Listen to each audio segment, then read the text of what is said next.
संस्थान जो कि राजपूत समाज के प्रतिनिधियों की एक संस्थान है, उसके अंदर चल रहा था। तो इसकी सूचना पुलिस को दी गई या नहीं दी गई, ये अभी जांच का विषय है। लेकिन फिलहाल जो है वो पुलिस को अब सूचना दी गई है और जो घायल भंवर सिंह तिलाड़िया है उन्हें हॉस्पिटल पहुंचा दिया गया। हॉस्पिटल में उनका इलाज शुरू हो गया, लेकिन अब धीरे धीरे हॉस्पिटल में भी लोगों की भीड़ जुटना जमा हो गई है, क्योंकि राजपूत करनी सेना का प्रदेश अध्यक्ष है, एक बड़ा पद है और महासभा जब आयोजित की जा रही थी, बड़ी तादाद में लोग भी वहां मौजूद बताया जा रहा था और उनके बीच में फायरिंग की गई है।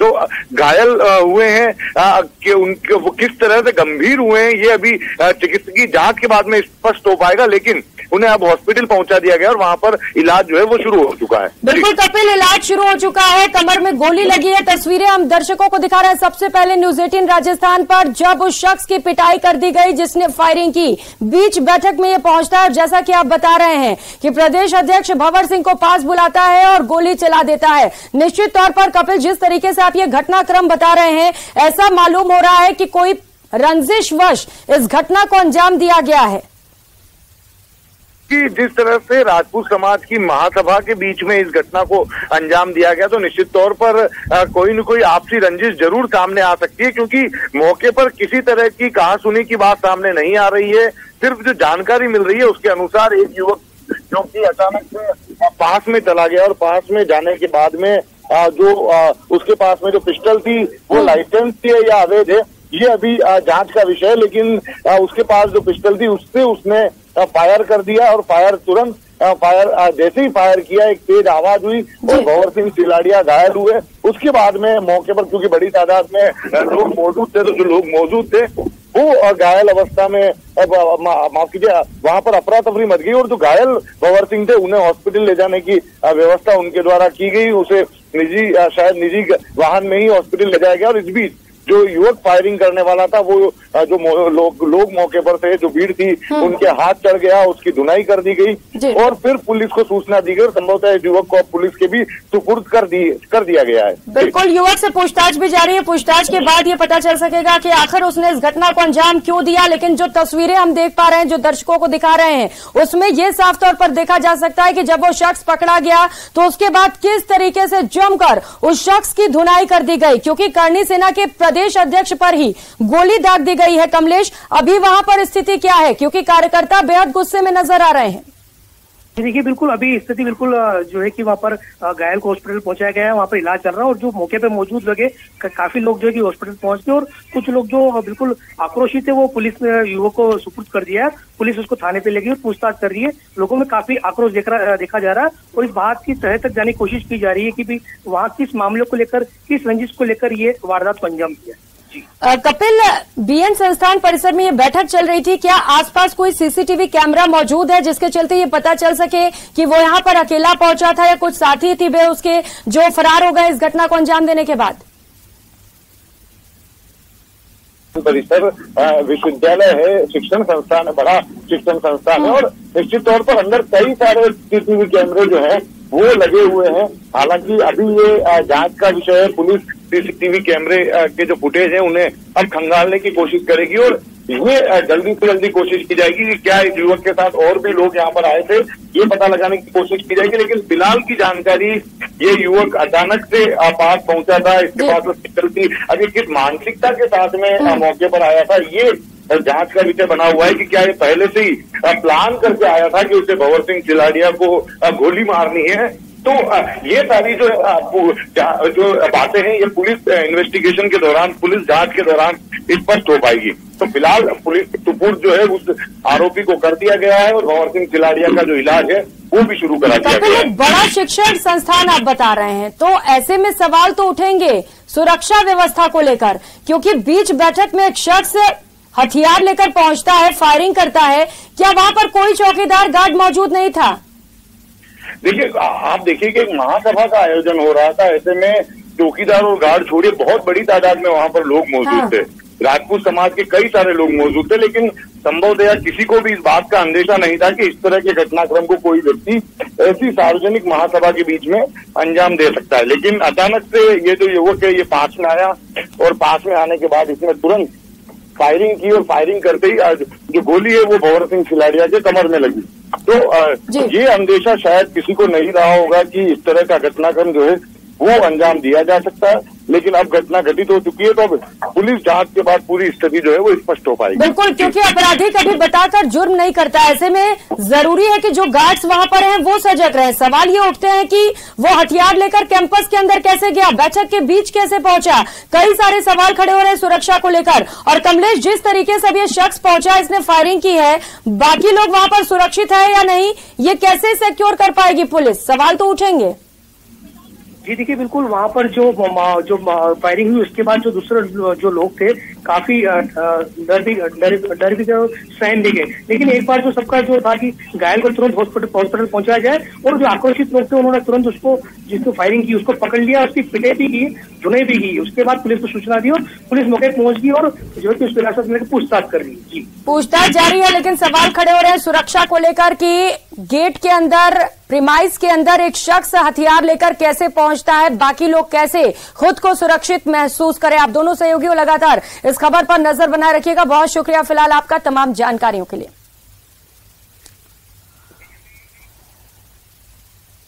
तो बीएन संस्थान परिसर में बैठक चल रही थी और इस बीच गोली चली, जिसमें अध्यक्ष को गोली लगी है।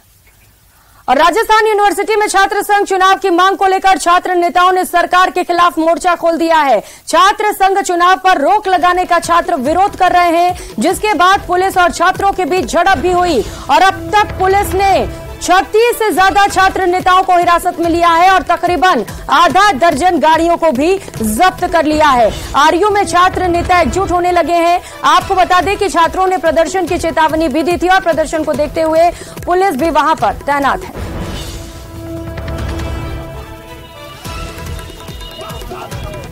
प्रदेश में छात्र संघ चुनावों पर रोक लगा दी गई है और विश्वविद्यालयों में रोक लगाने के बाद में जो छात्र नेता हैं उन्होंने प्रदर्शन की चेतावनी दी है और राजस्थान विश्वविद्यालय में यहाँ पर प्रदर्शन करने के लिए एकजुट होने लगे। लेकिन इससे पहले पुलिस प्रशासन ने यहाँ पर सख्ती की है और जो छात्र हैं उनको यहाँ पर हिरासत में लिया गया। गाड़ी में बैठे हुए जो छात्र हैं उन्हें यहाँ पर हिरासत में लिया गया है और इन छात्रों को यहाँ से ले जाया जा रहा है। पुलिस ने यहाँ पर ID कार्ड की जो है वो यहाँ पर सख्ती कर दी है और अब इन छात्रों को यहाँ से आगे ले जाया जा रहा। जानने की कोशिश, कहाँ से आए यहाँ पर, किस विश्वविद्यालय में, किस कॉलेज में पढ़ा? राजस्थान महाविद्यालय से मेरा भाई राहुल चौधरी, अध्यक्ष पद के लिए। आज आप यहाँ पर पहुँचे, क्यों आपको हिरासत में लिया गया?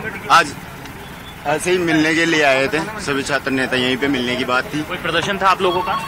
प्रदर्शन की फिलहाल कोई बात हुई नहीं थी। मैसेजेज आए थे कि यूनिवर्सिटी पहुंचो सारे जितने भी अपने छात्र नेता हैं। सरकार ने सर्वे करवाया है, NSUI का पिछली बार की तरह सुपड़ा साफ हो रहा है। विधानसभा चुनाव है, उस नैरेटिव को देखते हुए सरकार डरी हुई है। NSUI और सरकार ने मिलकर छात्रों के खिलाफ षड्यंत्र किया है।